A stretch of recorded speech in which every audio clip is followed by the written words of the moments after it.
Galia Bas Yehudis. Sarah Bas Leah.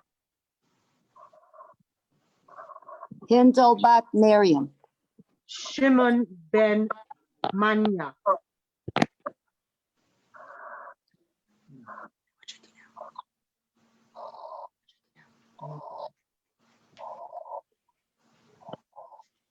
Okay, so we'll start with chapter 20, and wishing everyone a refuah shalema.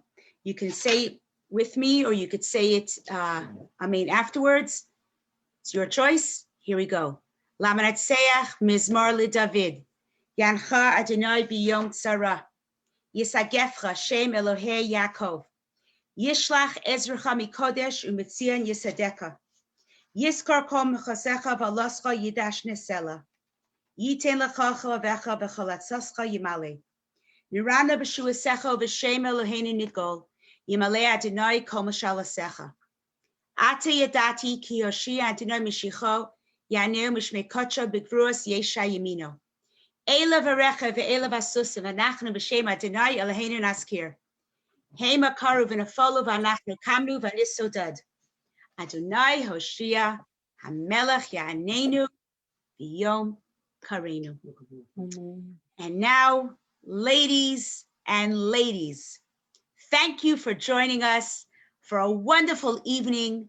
6 Rebbetzins sharing 6 reflections on Queen Esther, and how wonderful it is to be able to be together, Sheves Achim Gam Yachad, sisters together, joining as we share, reflect, rejoice, and become empowered on such a beautiful, beautiful evening from women across Toronto. And sometimes because of Zoom, we get people from out of the country as well. So tonight, our first speaker will be Muskie Blau. Let me read to you a little bit about Muskie Blau. Muskie, are you there? Muskie? Okay. Yes. You are here, Muskie? Yes, yes. Okay, there you are, Muskie. Okay. Muskie Blau. I asked her to give me a little bit of bio. She says, nothing in particular. I'm teaching Beis Chaim Mushka Hasidus for 9 years. I'm a Rebbetzin and teacher at JRCC South Thornhill, a mother of 4, Baruch Hashem. Muskie, without further ado, please unmute yourself. Thank you. There you go. It's wonderful to be together. And thank you, Goldie, for inviting me. When Goldie asked me what talks to you as a contemporary woman from, in Esther's life and the Purim story.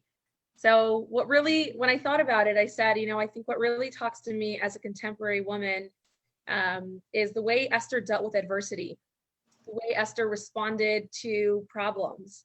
I think that in 2021, with all of our technology and so many conveniences and problems that seem to have been solved, we yet are faced with so many struggles, each of us in different ways, if it's health, if it's relationships, if it's financial, global, communal, personal. There's so many things that, we wish were better and we're trying to find solutions for. So I feel like Esther is a really great model for how Jewish people deal with adversity, and just really a personal inspiration. So when we look at the story of Purim and Esther finding out about the decree that was facing the Jewish people, she's told by Mordechai that the Jewish people are facing a decree of genocide, of annihilation, and she's asked to please approach Achashverosh, the king, her husband, and help with annulling this decree, and help with, speak to him and take care of this.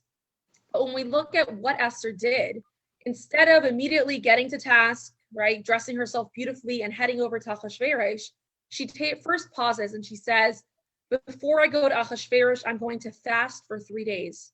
Spend 3 days doing teshuvah, returning to God, reconnecting with Hashem, praying. And only then she's going to head over to Achashverosh.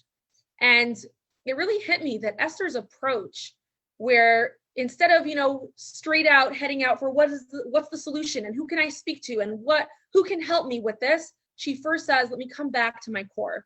Let me come back to the core of this world, which is everything that happens is really from God. So I really need his help. I need his assistance, his guidance through this darkness, through this struggle. And once I reconnect with him, I'll have that source of blessing. And then when I go to Achashverosh, he'll hear me. Instead of, Achashverosh was very capable of simply telling her to leave. In fact, she was actually going against the law by coming uninvited. It was the law at that time that even the queen was not able to come to the king without an invitation. So Achashverosh could have really responded either way. And Esther knew that if I want my solution to work, if I want my efforts to actually bear fruit, I need to reconnect with my core, with the core of the world, with Hashem, with God, which is really the source of all of our blessings. And this really talks to me, especially as a woman, where we naturally have that stronger connection, that stronger awareness and emunah, that belief, that faith, that God is really the source of everything. And every single one of us is dealing with different types of adversity.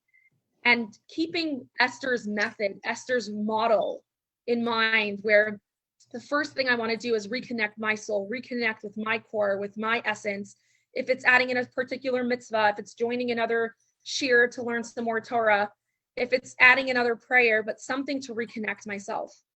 And this is very personally relevant as well. I'll share a personal situation where Esther really served as a role model to me in our challenges. So my oldest daughter is 5 years old. And when she was 18 months old, she already had a little brother. And when her little brother was born, she started really regressing. And she had been speaking a couple of words, but she stopped speaking completely. She didn't want to be around people. She was very, very irritable.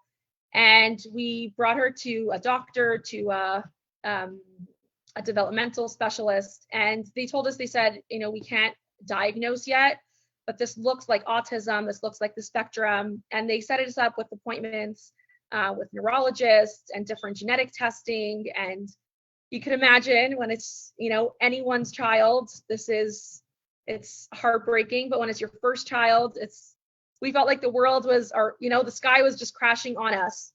And I remember telling my husband, like, let's take a step back and let's try to reconnect. Let's try to bring, there's so many things we want to do. We want to find the right therapist. We want to get the right diagnosis, get her the right help. But we want to make sure that we want to really create that source of blessing so that whatever we do will actually bring success.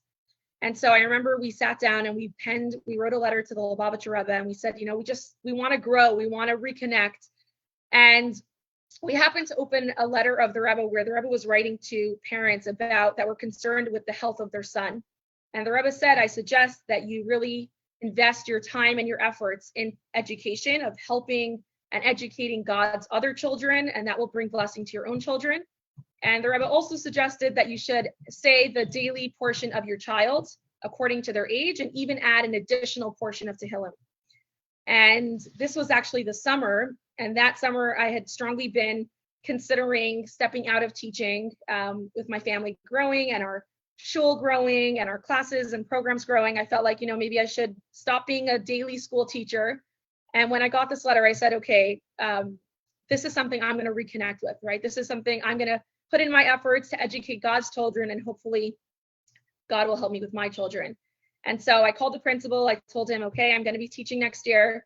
I started saying these extra chapters of Tehillim, and 5 days after we met the developmental specialist and her doctor who had given us these warnings, I was speaking to a friend of mine, and I told her what we were going through, and she said, I have this incredible therapist who has amazing, experience with autism and helping people come out of it.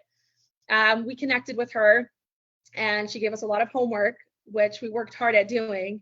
But when she saw her daughter 3 months later, she said, I never, ever would have believed that she could have reached such a point.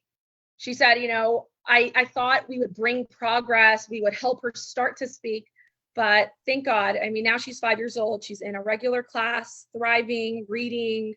She has friends. When I tell her teachers about her history, they say, we don't know what you're talking about. So we really felt like, and through this process, I've met so many people that have had children with this struggle. And they always said, like, how did you find the right therapist at your first try? You found a therapist that really helped you.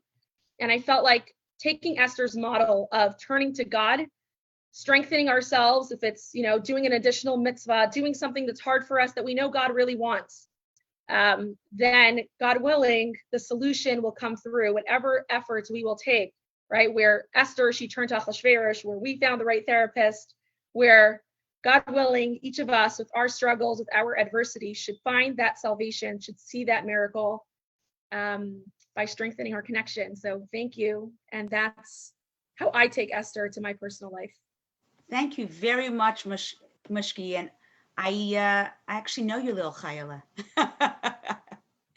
So yes, she loves Chabad Markham's preschool. And it's thrilling to hear this. I'm ecstatic. I'm absolutely ecstatic. So for those of you who just joined, we are over 120 women, a beautiful sisterhood uniting from all communities. And tonight's event, we have the JRC from South Thornhill. We have Chabad Romano Center. We have Congregation Beth Joseph Lubavitch and Chabad Markham. So our next speaker up will be Chayala Zarchi from Congregation Beth Joseph. Chayala, are you here? Yes, I am. Thank you so much. Chayala. And good evening, everyone. Thank you so much, Mushki, for those words, like really from your heart and so inspirational, and especially like your personal story really was special for all of us to hear. So I wanted to talk today a bit about Esther's resilience. And when attempting to portray Esther's unique and extraordinary character, the Talmud does ask us where we find the name of Esther in the Torah.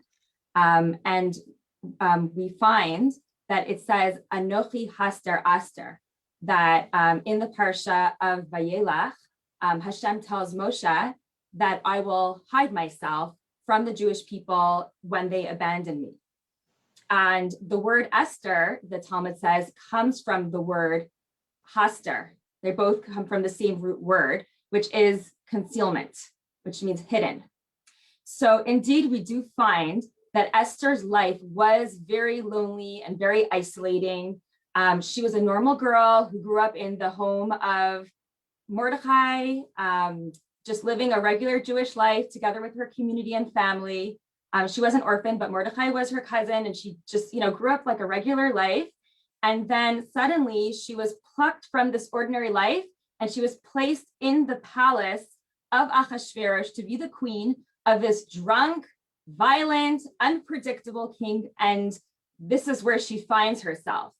And despite all of this disruption and this tumultuous change, from living this private life as a modest girl to suddenly being in the corridors of the palace amongst all these politicians in power, we find that Esther still retained her piety and identity. And ultimately, she was, as Mushki touched on, she was instrumental in saving the Jewish people. So one wonders, how was Esther able to build such resiliency under such adversity and trying circumstances of being in such a difficult place where she was obviously so uncomfortable being? So again, as Mushki touched on the story of when Esther received word about Haman's evil decree, so Mordechai advises Esther to go to King Ahasuerus and to try to, convince him to change this evil decree. And Esther was very worried. She said, if I go to King Ahasuerus and I'm unannounced, I could lose my life. This is really like a terrible thing for me to do. And then Mordechai calms her and he says, well, perhaps this is the reason why you are here right now, why you've been brought to the palace at this very time. And as soon as Esther hears that, we find a shift and a change. And Esther tells Mordechai, okay, tell the Jewish people to gather and to pray on my behalf and to fast. And I will go to Ahasuerus and try to make a difference for the Jewish people. And that's what happens. She proceeds to do that. And she does save the Jewish people from a very terrible fate. So it would have been very easy for Esther to say, I got the short end of the stick in life. I just to wallow in her misery and say, it's not fair. I grew up being with my family and my community, and I was stuck inside Achashverosh's palace. And instead, what she does is she takes initiative and she does orchestrate the salvation of her entire people. Because now Mordechai has shown her what her purpose is. And she realizes that even though she's not living the normal life, even though she's not living what she would have expected to be her normal life, Mordechai gives her that courage and confidence to know that she can find meaning and purpose where she is at this very time in the palace. So we see the name of the Megillah, Megillas Esther. Megillah means to be revealed, and Esther means hidden. So the Megillah, Esther, is revealed in this story. So what does that mean? It means that the success of Esther was not even, though her life was lonely and away from her people that she loved in terrible conditions, still that this Esther, this concealment was revealed, and she revealed her inner strength and character and the depth of her soul that she didn't even know existed. So many of us can relate to Esther, especially in this past year, whether we've been in quarantine or lockdown or missing out on, that communal life, being together with our families, missing out on simchas, and just, feeling that isolation that Esther must have felt living in the palace away from her community. But one of the legacies of Esther is not to look at our lives and say, why am I here in this difficult place? We need to reveal that Esther, that hidden potential within each of us. There's a story, there's a personal anecdote that happened to my family this past year. We, due to different factors, we had to move to a home which wasn't really ideal for our family. It wasn't really close to our shul. It was a very long walk on Shabbos, and for lots of different reasons, but we found ourselves in this place where we had to move to this home. And we just didn't really understand, it just felt like such a bother and a nuisance, pack up and move. But that's where we had to go. And then very shortly after we moved, COVID hit. And then we were suddenly, kids were home from school and just spending a lot of time at home. And because of that, we got to know our next door neighbor named Ida. Ida is a Holocaust survivor. And my daughters, especially my two girls, Hannah and Mashka, love to go over to visit her. They would sit on her porch, obviously, keeping a distance, and they would just talk to her for literally hours. Every day they'd go visit her. Sometimes they'd go for her. She'd push herself. She'd walk down the street slowly with the walker, and they'd walk near her. Sometimes they'd sit, they literally would every day go visit her. And she became such a special part of our lives. Now, Ida, before we moved, she actually came to us and she said, listen, you have no idea what your girls have done for me during this time of isolation, of COVID. They really kept me going through this challenging time. And, I was really thinking that, perhaps we had to move to this house so that we can be here for this woman, Ida, in her time of need. But even more than that, our kids and our family have gained so much from this beautiful relationship. And so just, I think learning from Esther that sometimes we don't know why we are in a certain place, and we need to kind of keep our eyes open to kind of to look out for those, like my mother says, silver linings in every situation. So we do try to draw inspiration from Esther into our lives and recognize that this is where Hashem wants us right now.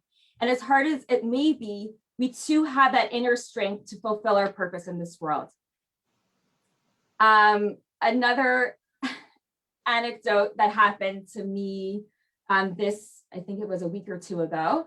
I was walking past the toy room, and I noticed a very familiar looking journal sitting inside a toy box. And I said, oh no, that's my journal that my mother gave to me 2 years ago, my mother had given me a journal that she said to me, Chayala, why don't you try to write every day, write something that you're grateful for in this journal. And I thought, okay, that's really nice, but life was so busy and I didn't have time to sit down every day and write in my journal. And then COVID came and I came across this journal and I said, maybe now would be a good time for me to definitely have more time on my hands. School was closed. Well, in a different sense, but I also felt that maybe it would be something that would be, valuable at that time. So I started writing in there at first, writing about what was going on and what I'm grateful for, even in, each day and in those moments. And then it really grew on me and I started writing more and more. And before you know it, this journal that I just started writing in was adding up and there were many pages that I had written in and just lots of really, some challenging, but lots of beautiful memories were written down in there. And then I open up this journal and I see that all the pages that I had written had been torn out, gone. And I could not understand what happened. I started asking my kids, did anyone see this journal? Anyone know what happened to it? And my 6-year-old daughter tells me, well, mommy, there were rainbows all over it on the cover and it was so colorful. And I just really wanted to use this journal. And I tore the papers out with the writing on and I threw it in the garbage. And my journal's gone. It had been thrown out with the garbage, Tuesday garbage day. It was way gone. There's no way for me to get this precious, journal back. And I think at that moment, I think a year ago, I probably would have, I'll be honest with you, I would have completely lost it. It was, it was something that was so special to me. And she just tore out the papers and it was gone. And I just kind of for a second, just took a deep breath and I said, 1 second, it's a gratitude journal. What have I been working on in this journal all this time to try to be more aware of, what I'm grateful for in my life and each and every day. And I kind of took a breath and then I explained to my daughter, obviously, that next time she sees something, if it doesn't belong to her, she should ask me. I'll happily give her another rainbow journal for her to write in. But the reason why I wanted to share this anecdote is really because it's important to know that although we may not be saving the whole world like Esther did or the whole Jewish nation, but each of our small actions, every interaction that we do have with our family, with our spouse, with our children, with our community, these all can be gestures that really can, transform ourselves slowly, and then in turn, our families, and then slowly, the entire world.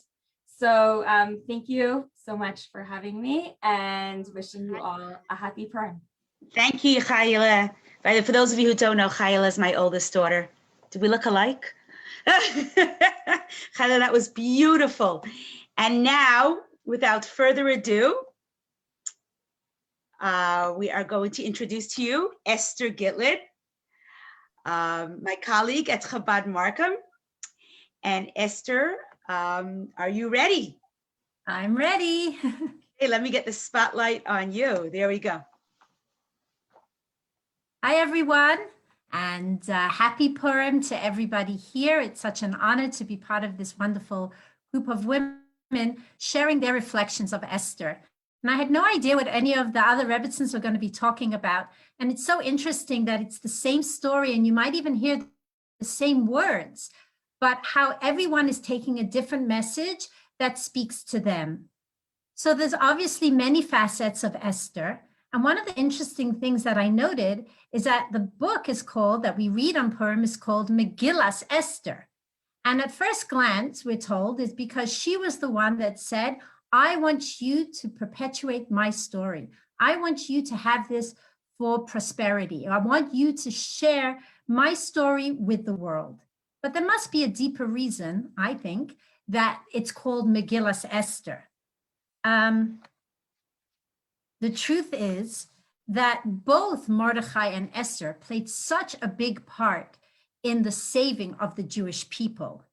So the question is, why wouldn't they have equal billing? I mean, tonight, if you see that beautiful flyer and there's 6 names and we all have part of it and our shuls are all equally shared, that it's a communal event tonight, with many different shuls participating, which is so beautiful. Why wouldn't the Megillah just say Megillah Esther and Mordechai, or Mordechai and Esther? Why is it just Megillah Esther?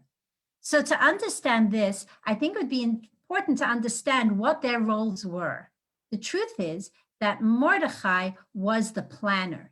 He was the one that thought about how he was going to save the Jewish people. He was the one that was busy with the instigating and understanding of where Esther needed to be and what she needed to do.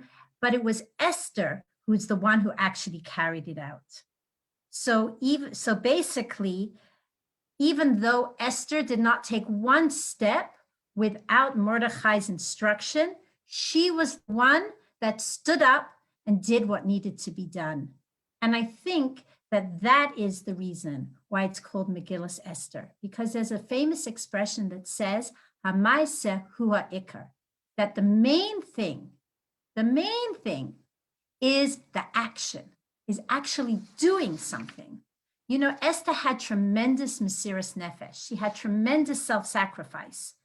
Because as was mentioned before, she knew that whoever entered the royal court without being summoned was liable or perfectly capable of being put to death. And she says, and I haven't been, asked for 30 days. And I'm actually really afraid. She was absolutely afraid that she would be put to death right then and there. And yet she still stood up and she did what needed to be done. You know, we're all going to have amazing inspiration tonight. If one learns tonight, that's good. If one gains inspiration, that's amazing. But if one comes away from tonight and does an action, does something positive, then that is truly what is powerful and what counts.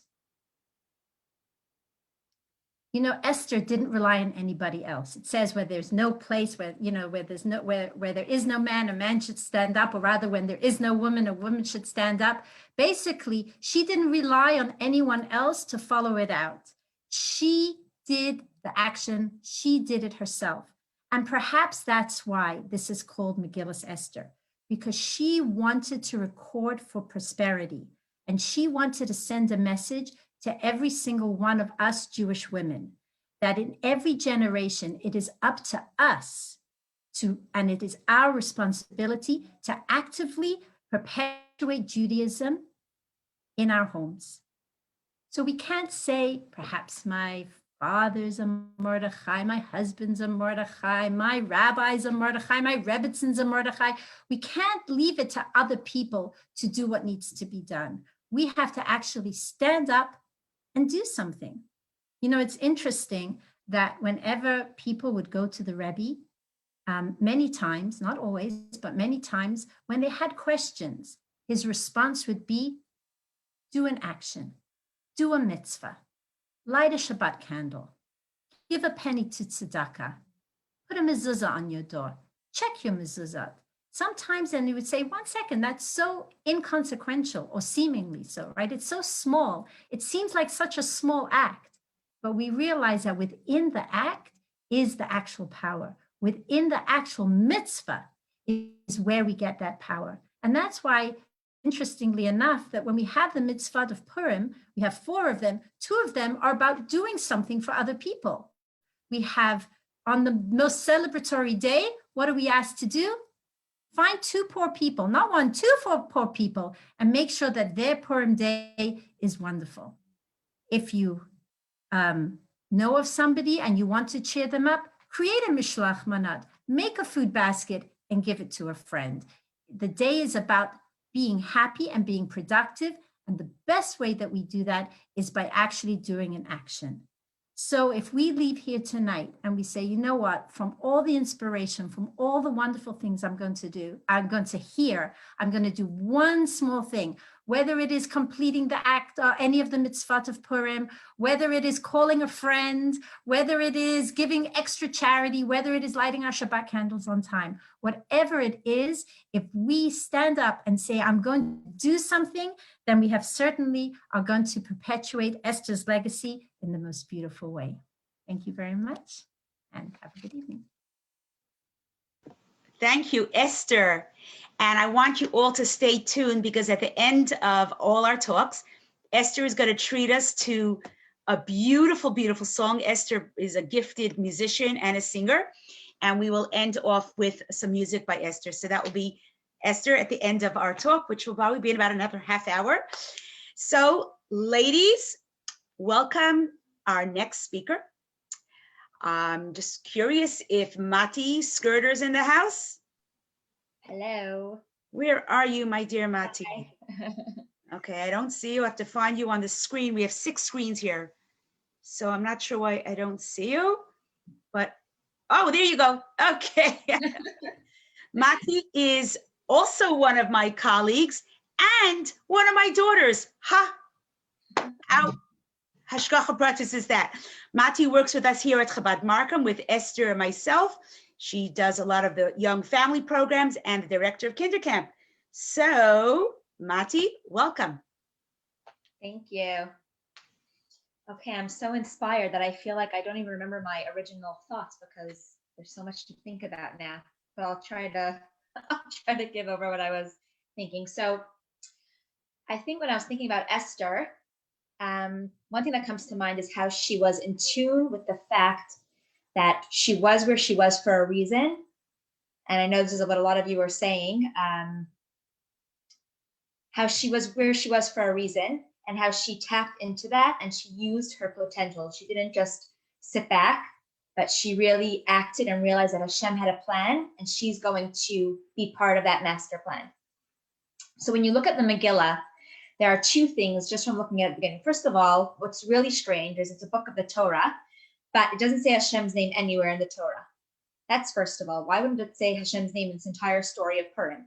Another thing that seems a little bit strange is that it starts off the story of Purim. If you read it, it's like goes into length at Ahasuerus's party, what he had at the party and how long the parties were for. It was for 180 days and another 7 days and all the people he had and all the things he served. And then it goes into detail about how he wanted to show off Vashti and how she wouldn't come and how he decided to kill her.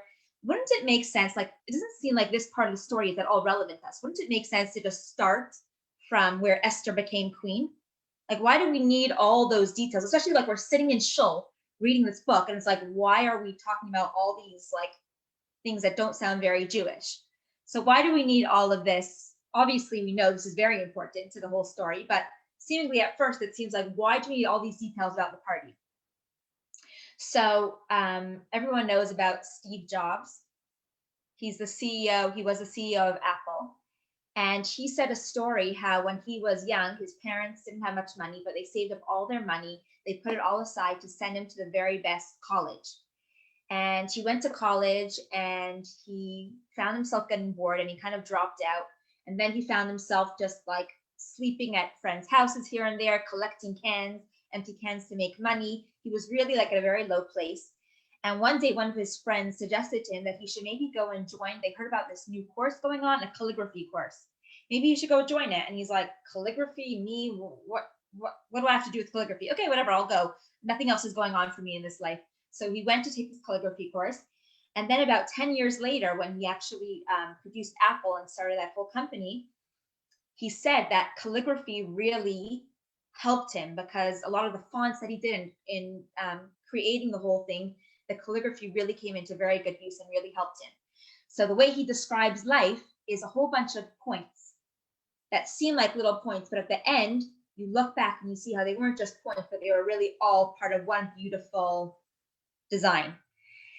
And so coming back to our questions in the beginning, why all the details about the beginning? A lot of us think that the Purim story happened in maybe a few days, a few months, or maybe a year max, right? But actually the Purim story happened over many years. We have in the 3rd year of Ahasuerus's rule, that's when he had the party.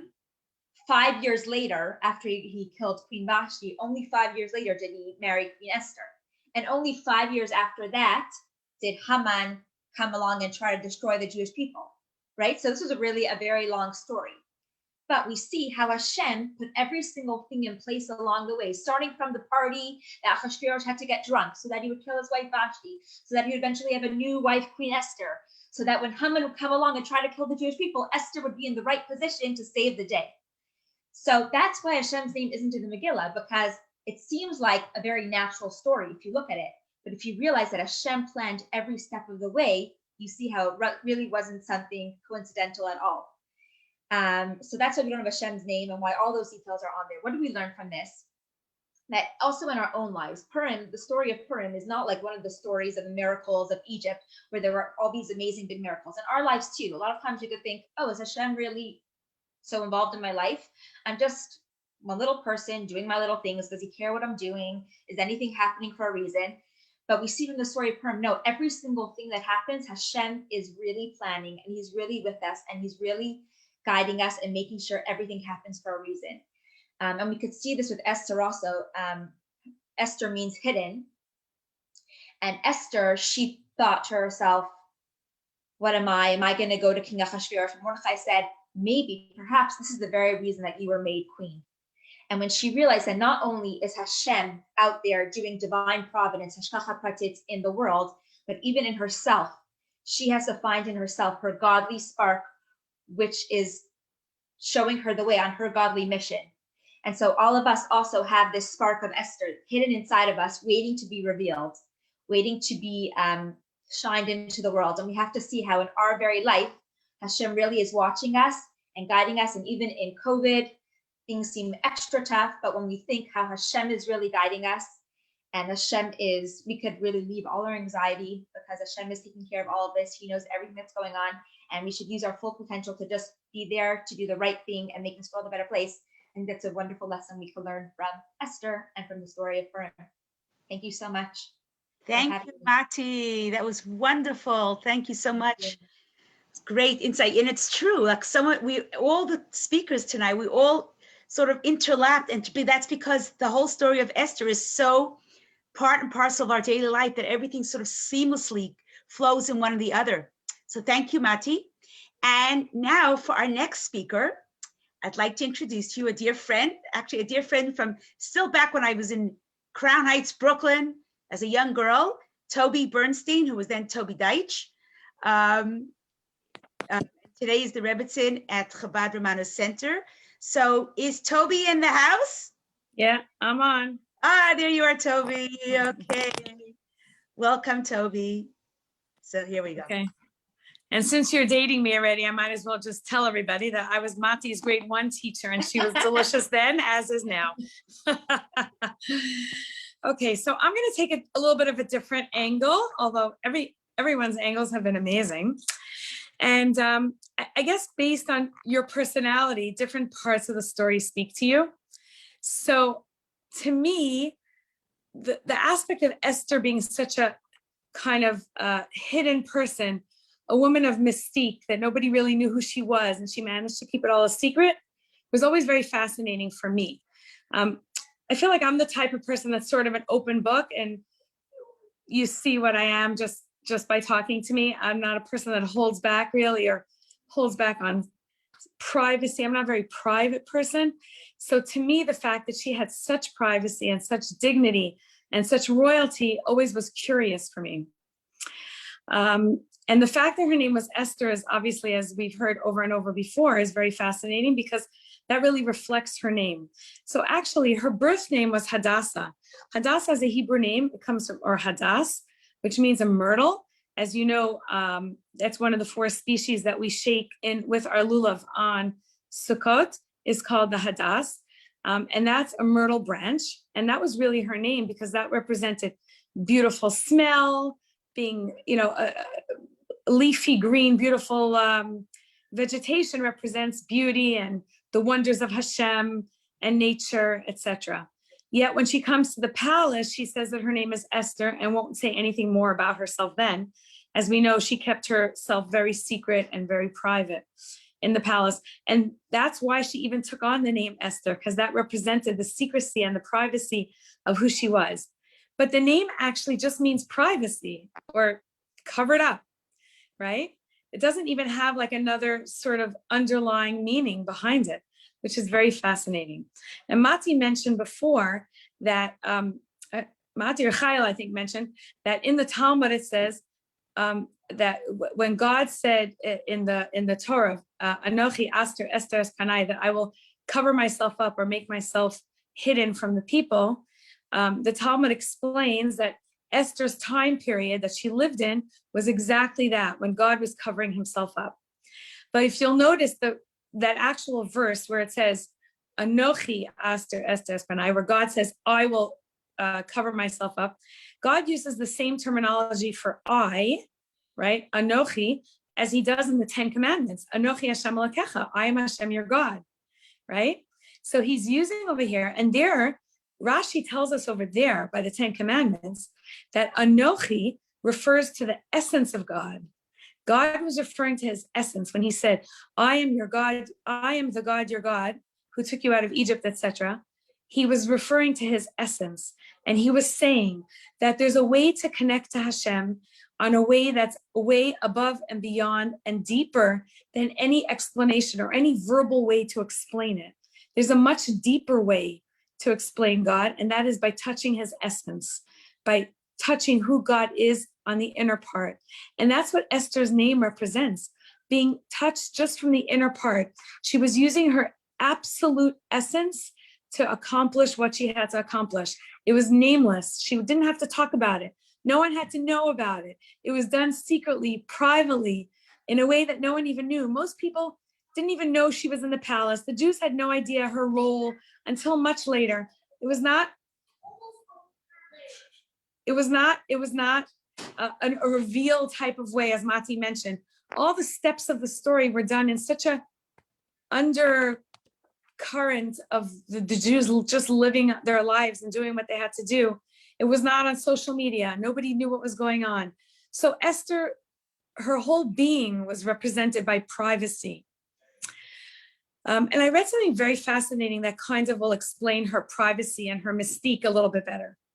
So there's an interesting story that the Talmud tells us about Rabbi Yehuda. Rabbi Yehuda had 3 incidences where people thought that he was misrepresenting himself. One situation was when Rabbi Yehuda was walking on the street and he met Rabbi Tarfon, a colleague of his. And Rabbi Tarfon said, wow, your face is glowing. So he said to Rabbi Tarfon, oh, I just ate beets. Me and my students had some beets for dinner, and the beets gave us like a red complexion, so I look like I'm glowing. So that was what he said there. A little while later, he met up with a Roman noblewoman who said, wow, how come your complexion is so bright? Maybe you're drunk. Probably you drank too much. And then he met and he said, no, I never drink except for Kiddush, Havdalah, and the 4 cups of wine for the Seder. So it can't be from drinking. He said, maybe it's from studying the Torah that it made me happy. And then afterwards, he was walking further and he met a heretic, somebody who was anti the Torah. And the heretic said to him, why is your face so bright? Maybe you spend so much time in the sun working as a pig farmer. So he said, no, actually, I don't work as a pig farmer. He said, but on my way from my home until the synagogue that I go to work to learn in and that I go to pray in, there are a few public restrooms and I stop on the way to use the restroom. So this seems like a very strange kind of 3 incidences that happened. And the Talmud explains that he was relating to each of the people who commented on his looks. He was relating to them on their terms. Each one of them saw his face was shining, but he wanted them to understand who he was based on their terms, because everybody sees people on their own perspective. So when he passed Rabbi Tarfon, and Rabbi Tarfon said, you look like you're bright from learning Torah, he didn't want Rabbi Tarfon to think that he surpassed him in his Torah study. So he just said, oh, no, I was just eating something that gave me that complexion. Because he understood that Rabbi Tarfon was judging him by Torah study, because that's how Rabbi Tarfon would judge himself. That's the complexion that he sees.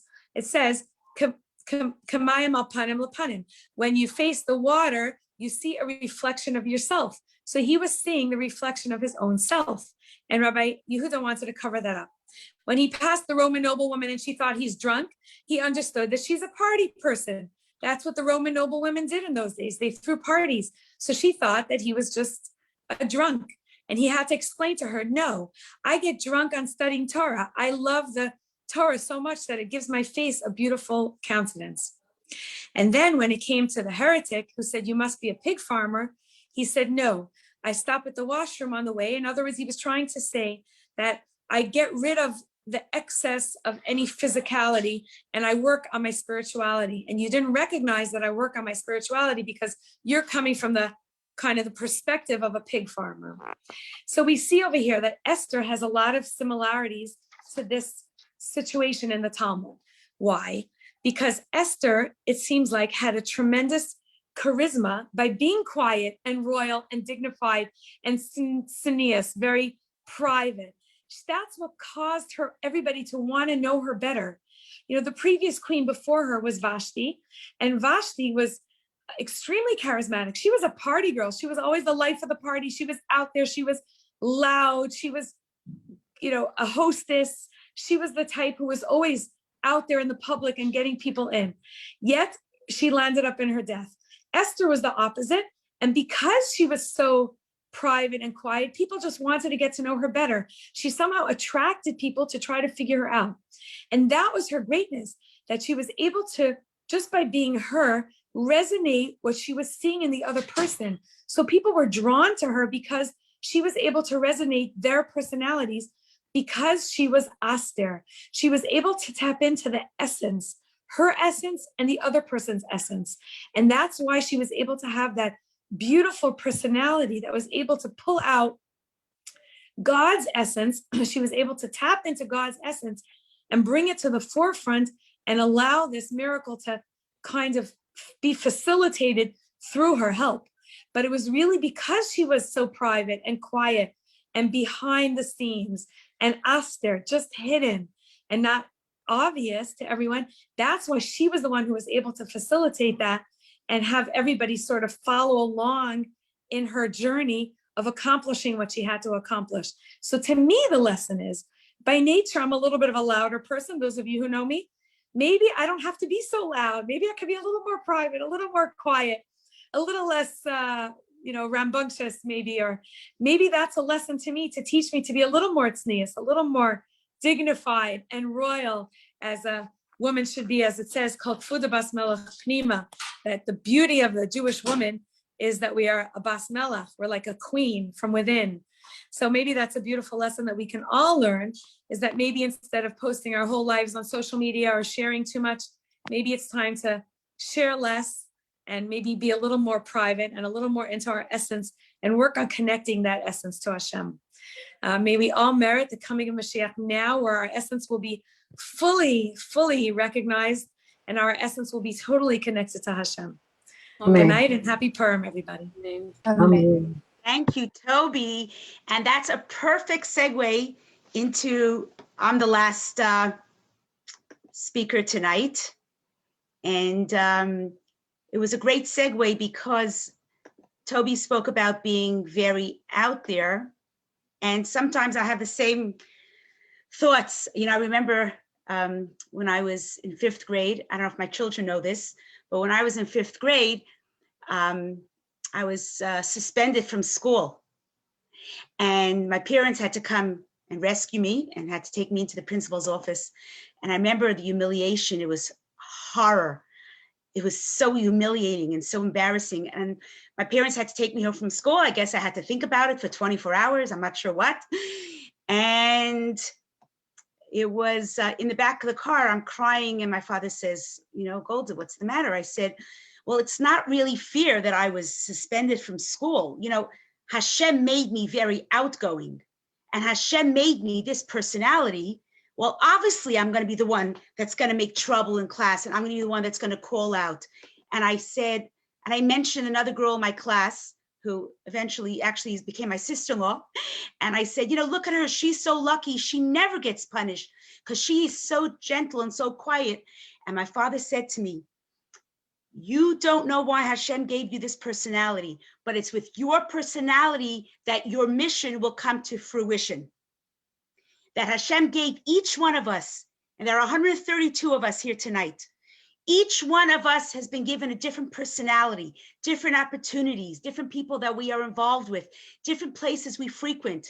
And it's no coincidence that you have your family and your relatives, and you live in your city, in your community. This is all part of Hashem's plan. And if each one of us does our mission, then this is when the whole world reaches its tachlis, reaches its completeness, because we need each one of us to do what has to be done by us. So if everybody was quiet, Toby, hello, it wouldn't be what it is today. I'm just kidding. There's a place for each one of us. And yes, sometimes it looks nice to be kol kavod basmelech panima. And I cried a lot about that when I was in school. Toby, I don't know if you'd say, and I have some granddaughters that are like that too. And I'm looking at them and saying, you will be just fine. But it's interesting because in the Megillah, by the way, we are raffling off this spectacular Megillah tonight. It is Megillat Esther, just published last year, and it is published by Kahus, sponsored by dear friends, our family, the Glowinski family. And what I love about it is that it's actually dedicated to our son, Zalmi, Alav Shalom. So one lucky winner is going to win this right after our event tonight. So in this Megillah, which I had open to the page, which I think I just lost, but it's so fascinating because Megillas Esther reads like this action-packed thriller. It's a story of palace intrigue, complete with, assassinations and royal soirees and this damsel in distress and this lovely, sweet Jewish girl taken under force. It seems like it would make a really great movie, but what's really the whole point of the Megillah? And especially when Mordechai approaches Esther and he says to her, you must go into Achashverosh, because who knows if this isn't the whole reason why you were created. Wow. We're told that the Maggid of Mezrich, the Baal Shem Tov's successor, right? So he was the student of the Baal Shem Tov and the teacher of the Baal HaTanya, the Alter Rebbe. The Maggid, we are told that anyone who sat at his table, he would actually tell them what was their spiritual mission. Could you imagine sitting at the table of a holy tzaddik and he tells you, you, Kim, you were created for this purpose, and joy, this is what, imagine such a Ruach HaKodesh, but we don't have that fortune. We don't have that mazel. Hashem, though, has given us secrets into our mission by putting us in certain situations and by giving us the families, the children, the scenarios that we frequent. And that, Hashem says, that's your mission. Now, Esther was a descendant from King Saul. He was told to wipe out the Amalekites. He didn't listen. And as a result, Gog and Magog, the father of Haman, was sired. And that is how Haman was there for the story of Purim. Esther is a descendant of King Saul. And Haman is a descendant of Amalek, of Gog and Magog. And these two, 500 years earlier, had met. King Saul did not do his mission. And as a result, 500 years later, the Jews were struggling with Haman once again. And so Mordechai says to Esther, you know why you are in the palace? You have to correct a wrong. Your great-great-grandfather didn't do what God told him. So you are now 500 years later given the opportunity to make the wrong into a right. And Mordechai says to her very clearly, the Jews are going to be saved. The Jews will be saved. God created the world for the Jews to be here until Mashiach comes. Mordechai knew we were not going to be decimated. But he said to Esther, the salvation might come from someone else, and you'll be giving up an opportunity to right the wrong that your ancestor committed. So who knows? This is the whole reason why you had to be put into this horrific position, being a queen, a beautiful bas melech, such a refined, beautiful, tzniistic woman, to be in a relationship and to be in the palace of such a lowlife. But this was her mission. And so Esther took the opportunity to listen. And that was why she took the opportunity to say, even if this is Mesiras Nefesh for me, even if it's a self-sacrifice to me, I will correct the wrong. And because Mordechai beseeched Esther to intervene, and he warned her, your father's house would otherwise perish, she did the right thing. And you know, this lesson isn't limited to the story of Purim. For those of us who know the story of Tevye the milkman, he always sings, and would it spoil some vast eternal plan if I was a rich man? Yes, yes, and yes, Tevye, it would. Every single part of you was created and preordained by Hashem. There's no just fluke that you're a poor man and you have to struggle. It's part of who you are. It's part of your mission. And so the question we have to ask ourselves every single day, especially now before Purim, why is this happening to me? Not why is this happening to me, but what should I do because this is happening to me? What am I meant to do in the circumstances that I find myself now? The drama was not really drained from the story when Mordechai spoke to Esther.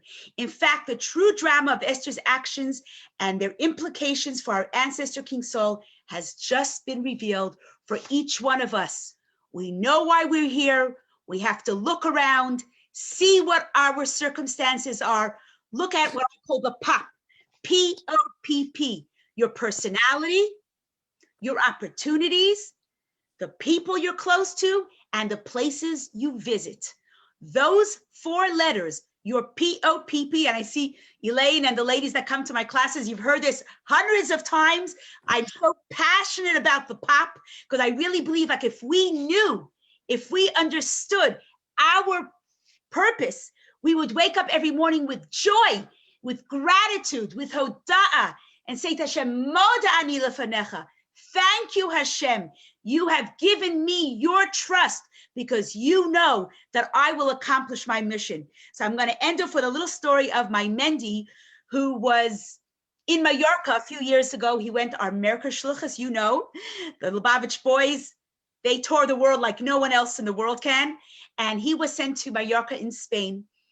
And he was there with a friend. And they happened to find out that there was this family in Spain, in Mallorca, that would love a visitor. So Mendy got the address and he shows up. The good thing is his friend speaks Spanish, so that wasn't a problem. They show up at the door and there was a husband and wife at the door.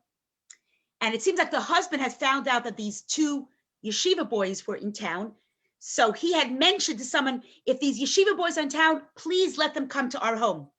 And when Mendy and his friend walk in, the Spanish woman comes running to the door and she goes, oh my gosh, I can't believe you're here. And Mendy and his friend like, well, we were basically told to come.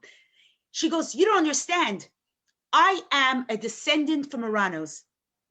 I have many, many generations. You talking about from 1490s, right? I have been given a tradition that we are from the Marrano family. And I've been living here in Mallorca.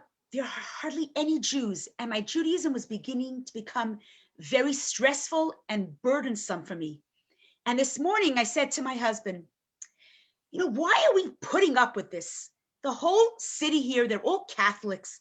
They're devout Catholics. Like, why are we going against the grain? Clearly, there's no point in us sticking to our Jewish roots. And then she says, I opened up a Jewish book and I started to pray. And I said, please, God, send me a message. Show me a sign that I am still cared for, that I am still thought about, that I still count as a Jew. And she goes, it hasn't been a few hours and you guys knocked on my door. Talk about purpose, talk about mission. Each one of us has one. We have to just look inside. And maybe that would be a great resolution for all of us to look inside today before Purim and the next leading days up to Purim and think to yourself, what's your POP? What's your purpose? What's your personality? What are your opportunities? What are the people you visit, the people you meet, and the places you go to? And write that down and make a new mission statement. This is my mission, my purpose. And when Mashiach comes, it will be revealed to us if we accomplished our mission. And so I'd like to introduce you now to Esther Gitlin, who will conclude this. Before we, actually, Esther, after you do the first song, maybe we'll do the raffle, and then we'll conclude with the final song. Is that okay? Okay.